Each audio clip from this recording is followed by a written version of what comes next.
ಪ್ರಿಯ ವೀಕ್ಷಕರೇ ನಮಸ್ಕಾರ. ಕಣ್ಣೇ ಕಾಣದಷ್ಟು ಧೂಳು, ಇಂಚಿಂಚಿಗೂ ತಗ್ಗು ಗುಂಡಿಗಳು, ಧೂಳಿನಿಂದಲೇ ಅಲಂಕಾರಗೊಂಡ ರಸ್ತೆ ಬದಿಯ ಮನೆಗಳು, ಇದೆಲ್ಲ ಹಾವೇರಿ ಶಿರ್ಸಿಯ ಜನರ ದಿನನಿತ್ಯದ ಗೋಳು. ವೀಕ್ಷಕರೇ, ನಿಮ್ಮ ದಿನನಿತ್ಯದ ಜಂಜಾಟದಲ್ಲಿ ಎಂತೆಂಥ ರಸ್ತೆಗಳಲ್ಲಿ ನಿಮ್ಮ ವಾಹನಗಳಲ್ಲಿ ಓಡಾಡಿರ್ತೀರಿ. ಅಷ್ಟೇ ಯಾಕೆ, ವೀಕೆಂಡ್ ಬಂದಾಗ ಕುಟುಂಬ ಕರೆದುಕೊಂಡು ತುಸು ದೂರದ ಪ್ರಯಾಣವನ್ನೂ ಮಾಡಿರ್ತೀರಿ. ಆಗೆಲ್ಲ ನೀವು ಎಂತೆಂತಹ ರಸ್ತೆಗಳಲ್ಲಿ ವಾಹನ ಓಡಿಸಿದ್ದೀರೋ ಗೊತ್ತಿಲ್ಲ.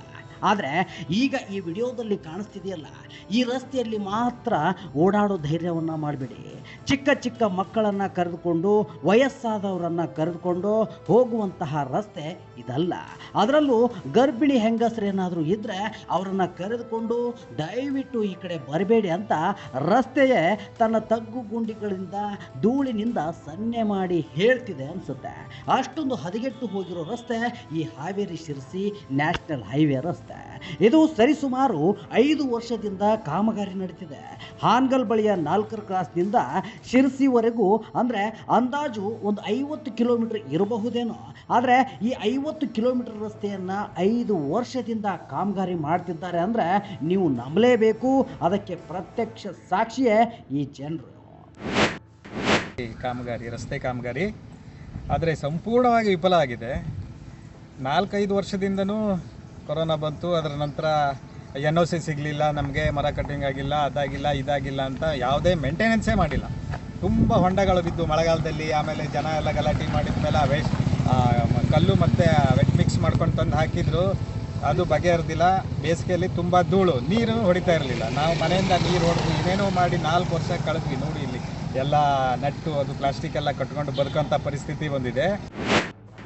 ಈಗ ನೋಡಿ, ಬರುತ್ತಿರೋದು ಮಳೆಗಾಲ. ಈ ರಸ್ತೆಯಲ್ಲಿ ಏನಾದ್ರು ಮಳೆಗಾಲ ಏನಾದ್ರು ಅವರು ಡಾಂಬರೀಕರಣ ಮಾಡದೇ ಇದ್ದರೆ ಪ್ರತಿನಿತ್ಯ 50ರಿಂದ 100 ಹೆಣಗಳು ಖಂಡಿತ ಸತ್ತೇ ಸಾಯುತ್ತೆ.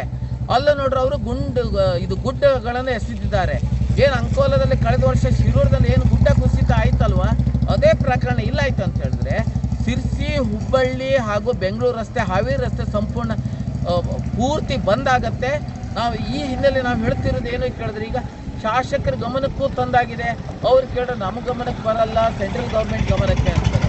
ನಾವು ಹೇಳಿದ ರಿಕ್ವೆಸ್ಟ್ ಏನು ಕೇಳಿದ್ರೆ, ಮಾನ್ಯ ಸಂಸದರಿಗಿರ್ಬೋದು, ಅಧಿಕಾರಿಗಳಿರ್ಬೋದು ಅಥವಾ ಜನಪ್ರತಿನಿಧಿಗಳು ಪ್ರತಿಯೊಬ್ಬರಿಗೂ ನಾವು, ಯಾಕಂದ್ರೆ ಅವ್ರಿವ್ರಂತ ಹೇಳ್ತಾ ಇಲ್ಲ, ನಮಗೇನು ಬೇಕಾಗಿದೆ ಇದರಿಂದ ಒಂದು ಮುಕ್ತಿ. ಈ ಹಾವೇರಿ ಶಿರ್ಸಿ ರಸ್ತೆ ಕಾಮಗಾರಿಗೆ ಸಂಬಂಧಿಸಿದಂತೆ ಯಾಕೆ ಜನಪ್ರತಿನಿಧಿಗಳು ಮೌನ ವಹಿಸಿದ್ದಾರೆ? ಆ ಕಡೆ ಅಂದರೆ ಶಿರ್ಸಿಯಿಂದ ನೋಡಿದ್ರೆ ಸಂಸದ ವಿಶ್ವೇಶ್ವರ ಹೆಗಡೆ ಕಾಗೇರಿ, ಈ ಕಡೆ ಅಂದರೆ ಹಾವೇರಿಯಿಂದ ನೋಡಿದ್ರೆ ಮಾಜಿ ಮುಖ್ಯಮಂತ್ರಿಗಳು, ಹಾಲಿ ಸಂಸದರು ಆದ ಬಸವರಾಜ ಬೊಮ್ಮಾಯಿ ಅಧಿಕಾರದಲ್ಲಿದ್ದಾರೆ. ಇವರ ಹೆಸರುಗಳನ್ನು ಕೇಳಿದ್ರೆ ಕೊಟ್ಟ ಕೆಲಸವನ್ನು ನಿಗದಿತ ಸಮಯಕ್ಕಿಂತಲೂ ಬೇಗ ಕಾಮಗಾರಿಯನ್ನು ಮಾಡಿ ಮುಗಿಸ್ತಾರೆ ಅಂತ ಅನಿಸುತ್ತೆ. ಆದರೆ ಈಗಿರೋ ಸ್ಥಿತಿಯನ್ನು ನೋಡಿದ್ರೆ ನಾನು ಮತ್ತೆ ಬಿಡಿಸಿ ಹೇಳಬೇಕಾಗಿಲ್ಲ ಅನಿಸುತ್ತೆ. ಅಷ್ಟಕ್ಕೂ ಯಾಕೆ ಇಷ್ಟು ವರ್ಷದಿಂದ ಕಾಮಗಾರಿ ಪೆಂಡಿಂಗ್ ಉಳಿದಿದೆ ಅಂತ ನೋಡ್ತಾ ಹೋದರೆ, ಅದ್ಯಾರೋ ಒಬ್ಬನಿಗೆ ಟೆಂಡರ್ ಕೊಟ್ರಂತೆ, ಅವನು ಅರ್ಧಂಬರ್ಧ ಕೆಲಸ ಮಾಡಿ ಮತ್ತೊಬ್ಬನಿಗೆ ವಹಿಸಿದಂತೆ, ಅವನು ಸರಿಯಾಗಿ ಕೆಲಸ ಮಾಡ್ತಿಲ್ವಂತೆ ಅನ್ನೋ ಸಣ್ಣತನದ ಕಾರಣಗಳು ಕೇಳಿಬರ್ತಿವೆ. ಆ ಕಾರಣಗಳು ಏನೇ ಇರಲಿ ಸ್ವಾಮಿ, ಇಲ್ಲಿ ದಿನನಿತ್ಯ ತಿನ್ನೋ ಅನ್ನದಲ್ಲಿ ಧೂಳು, ಕುಡಿಯೋ ನೀರಲ್ಲಿ ಧೂಳು, ರಸ್ತೆ ಬದಿಯಲ್ಲಿ ಬದುಕೋರ ಗೋಳು, ಇದಕ್ಕೆಲ್ಲ ಯಾರು ಹೊಣೆ? ಇದು ಒಂದು ಕಡೆ ಆದರೆ, ಇಂತಹ ರಸ್ತೆಯಲ್ಲಿ ಹಗಲು ಹೊತ್ತಲ್ಲೇ ರಸ್ತೆ ಕಾಣದಷ್ಟು ಧೂಳು ತುಂಬಿರೋ ಈ ದಾರಿಯಲ್ಲಿ ಪ್ರತಿದಿನ ಓಡಾಡೋರ ಕತೆ ಏನು?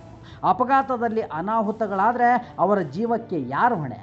ಈ ಬೇಸಿಗೆಯಲ್ಲೇ ಇಷ್ಟೊಂದು ಅಧ್ವಾನವಾಗಿ ಕಾಣ್ತಿರೋ ಈ ರಸ್ತೆಯನ್ನು ಮಳೆಗಾಲದಲ್ಲಿ ನೆನೆಸ್ಕೊಂಡ್ರೇ ಭಯ ಶುರುವಾಗುತ್ತೆ.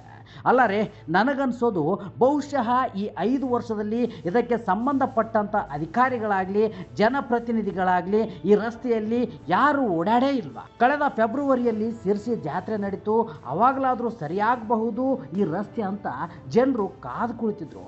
ಆದರೆ ಇದೇ ತಗ್ಗು ಗುಂಡಿಗಳಲ್ಲೇ, ಧೂಳಿನಲ್ಲೇ ತಮ್ಮ ವಾಹನವನ್ನು ತೆಗೆದುಕೊಂಡು ಬಂದು ಶಿರ್ಸಿಯ ಮಾರಿಕಾಂಬೆ ದರ್ಶನವನ್ನು ಮಾಡಿಕೊಂಡು ಹೋಗುವಂತೆ ಮಾಡಿದ್ದು ಮತ್ತದೇ ವ್ಯವಸ್ಥೆ. ಕಳೆದ ವಾರ ಹಾವೇರಿ ಜಿಲ್ಲೆಗೆ ಒಳಪಡುವ 4ರ ಕ್ರಾಸ್ನಿಂದ ಸಮ್ಮಸ್ಕಿವರೆಗಿನ ಹಾಳಾದ ರಸ್ತೆಯನ್ನು ಮಾಜಿ ಮುಖ್ಯಮಂತ್ರಿ, ಸಂಸದರೂ ಆದ ಬಸವರಾಜ ಬೊಮ್ಮಾಯಿ ನೇರವಾಗಿ ರಸ್ತೆಯನ್ನು ವೀಕ್ಷಣೆ ಮಾಡಿ ಕಾಮಗಾರಿ ನಡೆಯ ಬಗ್ಗೆ ತಿಳಿದುಕೊಂಡು ಸಂಬಂಧಪಟ್ಟ ಅಧಿಕಾರಿಗಳಿಗೆ ತಾಕೀತು ಮಾಡಿದ್ದಾರೆ. 1 ತಿಂಗಳೊಳಗೆ ಕಾಮಗಾರಿ ಮುಗಿಯಲೇಬೇಕು ಅಂತ ಡೆಡ್ಲೈನ್ ಕೊಟ್ಟಿದ್ದಾರೆ.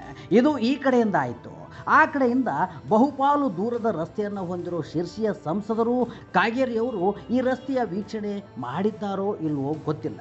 ಆದರೆ ಈ ರಸ್ತೆ ಕುರಿತು ಕೆಲ ದಿನಗಳ ಹಿಂದೆ ಮಾಧ್ಯಮದವರು ಕೇಳಿದ ಪ್ರಶ್ನೆಗೆ ಉತ್ತರಿಸಿದ್ದನ್ನು ನೋಡಿದ್ದೀವಿ. ಇತ್ತೀಚೆಗಂತೂ ಸಿಕ್ಕಾಪಟ್ಟೆ ಈ ರಸ್ತೆಯ ವಿಡಿಯೋಗಳು ವೈರಲ್ ಆಗ್ತಿವೆ. ಅಲ್ಲ, ನನಗನ್ಸುತ್ತೆ ಇಷ್ಟೊಂದು ವೈರಲ್ ಆಗ್ತಿರೋ ವಿಡಿಯೋಗಳು ಸಂಬಂಧಪಟ್ಟವರಿಗೆ ಒಂದೇ ಒಂದು ವಿಡಿಯೋನು ತಲುಪಿರೋದಿಲ್ವೇ? ತಲುಪಿಲ್ಲವೆಂದರೂ ತಲುಪುವ ಮಟ್ಟಕ್ಕೆ ವೈರಲ್ ಆಗ್ತಿರೋ ಈ ವಿಡಿಯೋಗಳನ್ನು ನೋಡಿದ ಮೇಲಾದರೂ ಈ ರಸ್ತೆಯತ್ತ ನಿಮ್ಮ ಗಮನ ಕೊಟ್ಟು ರಸ್ತೆಯನ್ನು ಸರಿಪಡಿಸುವಂತೆ ಮಾಡಿ ಜನರು ನೆಮ್ಮದಿಯಿಂದ ಓಡಾಡುವಂತೆ ನೆರವಾಗಿ ಅಪಘಾತಗಳನ್ನು ತಪ್ಪಿಸಿ ಅನ್ನೋದು ನಮ್ಮ ಅಭಿಪ್ರಾಯ ಕೂಡ. ಶ್ರೀ ಕರ್ನಾಟಕ, ಹಾವೇರಿ.